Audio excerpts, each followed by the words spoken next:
Hey everyone, welcome back to my channel. My name's Lee, you're watching Dark Roots Creations, and this is my October TBR.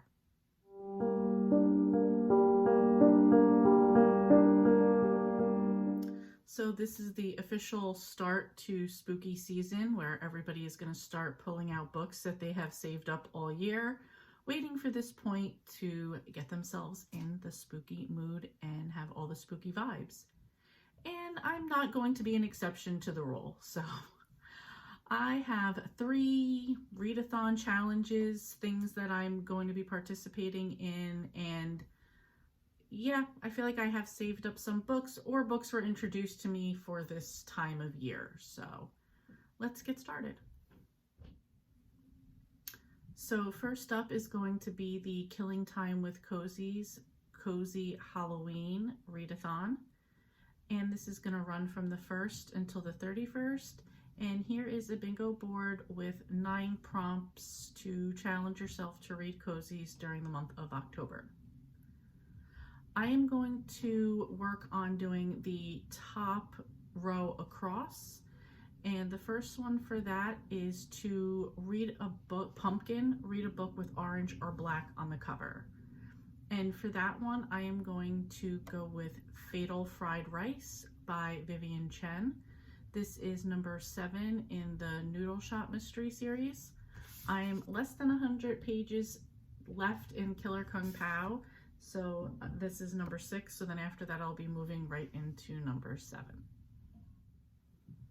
Next is Halloween, and that is read a book with a Halloween themed cozy.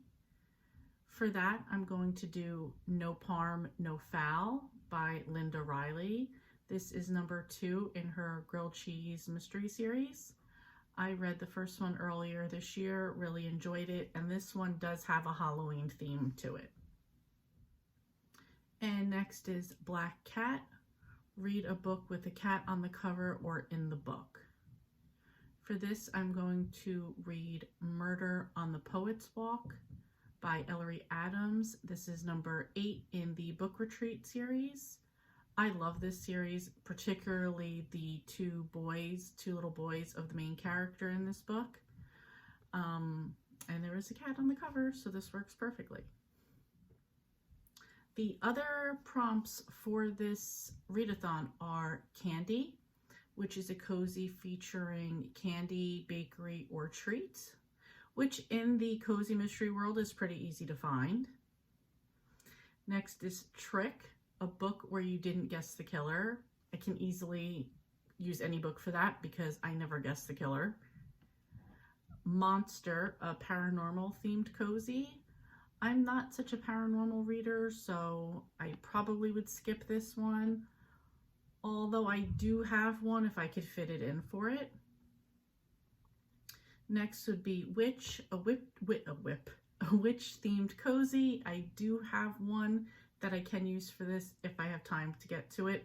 I'm not pressuring myself. I'm just going for the top row across. If I get to any of these other ones, it's just an added bonus. I also have Scary Movie, cozy mystery theme, or plot outside your comfort zone. So you have that one. And then the last one is Costume Party, cozy mystery of choice. So that's kind of like whatever you feel like picking. Again, like I just said, if I can get to extras, I'll do extras, but if not, I'm focusing on the top row.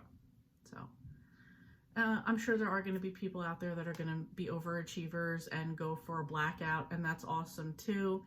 And I know the real goal of this is just to read cozy mystery. So even if you just read one, you've participated. Next up is Storm's Hallowtween, and this is to read spooky middle grade books. Again, she did a bingo board for this one as well, so you have 9 prompts to get into the cozy middle grade spirit. For this one, again, I'm just going to do one bingo. I'm going to do the bottom row across on this one. And for this one, there is Spooky Cover. For this one, I'm going to read Night Books by J.A. White. I know a second book just came out or is coming out for this. I've meant to get to the first one, so this is the perfect time. Next is Book with Orange on the Cover. Now, this isn't a spooky book that I know of, but it does have orange on the cover, and it is a middle grade that I want to read. And this is The Peach Pit by Erin Soderbergh Downing. This is number 2 in the Great Peach Experiment. I read the first one for middle grade May. I really enjoyed it, and I do want to get to this one, so I decided to put this one on the list. I hope Storm will let it go. And the last prompt in that row is Haunted House or Object, and I'm going to read Scritch Scratch by Lindsay Curry. And this isn't about a haunted house, but it's about a haunted bus. So and I've had this one on my list too, so I'm gonna use this as the opportunity to get Scritch Scratch done. And again, although I'm just going for the bottom row in this case, the other prompts are I Ain't Afraid of No Ghost, a book about ghost paranormal hauntings, a book with red on the cover, self-explanatory, Monster Mash, Halloween, a book about monsters. What's That Coming Out of the Sky? So something with aliens or UFOs, something like that. Center square is book with black on the cover. Scooby-Doo, Where Are You? And this one is supposed to be about a friend group that gets together. And in a lot of middle grade, that does happen. There's like a group of people, a group of kids that come together to work on solving a mystery or a crime or something like that. So, or just a friendship. So this one should be a pretty easy one to get to as far as middle grade goes. And again, I'm just trying for the one bingo, but if I do get some extras along the way, they will be an added bonus. Again, this one's also going to run for the whole month. And although getting a bingo is the goal, as long as you read one spooky middle grade, you've participated in Hallowtween. I think that's such a cute title too. Okay, and the last part is going to be my buddy reads, which are going to be short stories in the horror genre. Sharon, who I buddy read with, suggested that we do horror for October. She also suggested doing short stories. I've liked what we've read so far, so I said I was good with that. She picks the books, I pick the order we read them in, and we'll go from there. So first we have Blanky by Keelan Patrick Burke. And just to give a quick little idea, this is supposed to be about a couple whose infant daughter died tragically, and they're just still like dealing with that. And one night the husband hears some noises coming from the nursery, and he goes in there, and you know, the only thing he sees in there, like the room's been stripped of everything, and the only thing he sees in there is a blankie that the baby had. And the part that's freaky about that is the blankie was buried with the baby. So okay, I have goosebumps. See, I'm such a chicken already. So I don't know. That's where that one starts, and I'll see where it goes. Okay, next up is The Test by Sylvain Nouvelle. I don't even know what this one's about. Sharon said she wanted to read it. I said okay. So let me read this to you really quick. Britain, the not too distant future. A deer is sitting the British citizenship test. He wants his family to belong. 25 questions to determine their fate, 25 chances to impress. When the test takes an unexpected and tragic turn, a deer is handed the power of life and death. How do you value a life when all you have is multiple choice? So I'm not sure at all what that's going to be about. She was very interested in reading this one, so let's give it a try. Okay, the next one is The Window in the Ground by Steve Stred. Not exactly sure how he pronounces it. And this says, on the outskirts of town hides a secret. If you follow a path through the trees, read the rules, always twice. On the signpost, go up a hill and across the grassy clearing, that secret will reveal itself. You see, for hundreds of years, the seemingly normal town has done its part, kept the balance. But on this day, a rule will be broken. You might have heard the rumors shared in whispers.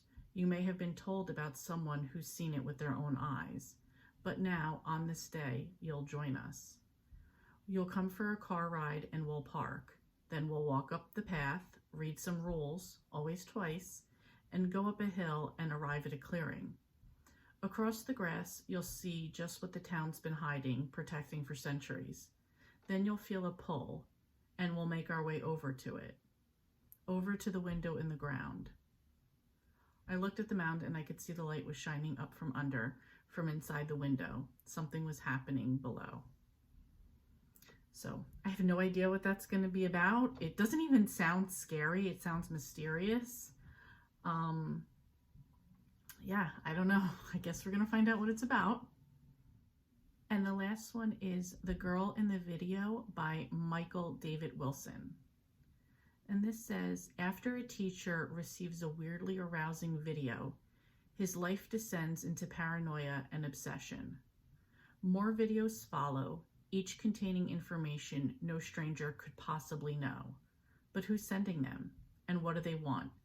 The answers may destroy everything and everyone he loves. Then it says, the girl in the video is The Ring meets Fatal Attraction for the iPhone generation. So, yeah, again, these sound weird, so I don't know. They're all like very short novellas, like most is like I think 120 pages. So we're going to read one of these a week and we'll see where it goes. I'm excited because I have liked the things she's suggested in horror so far. So I'm up for it, especially during this time of year. Anyway, that's it. I'm just planning on enjoying these 3 different challenges for the month. Anything else that I want to get done will be part of my 2022 goals list, which will be the extra things that I will read. I don't have a plan for those, so I'm not saying I'm reading this for sure. So we'll just play it by ear and see how it goes.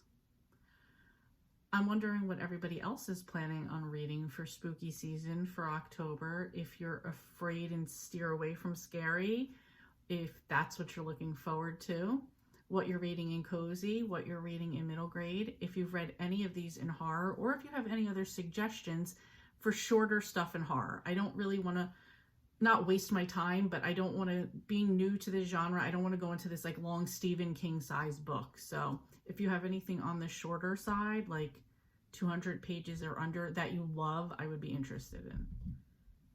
Anyway, thank you so much for watching and I will see you next time.